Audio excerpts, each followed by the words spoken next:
жоғарыдан көтерілген кезде қараңыздаршы, ешқандай угол жоқ. Осылай деметіп жасап қойған.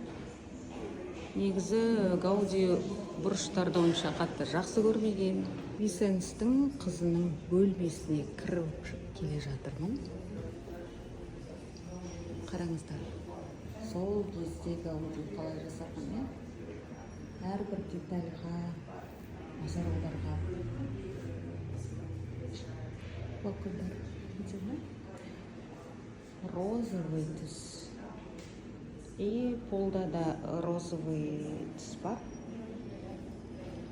Сосын потолоктарын қараңыздар. Классно. Содан кейін Гауди ұзын коридорлар жасамаған, барынша полезный площадь жасаған. Қараңыздар, мына жерде ұзын коридор емес, мына мәселе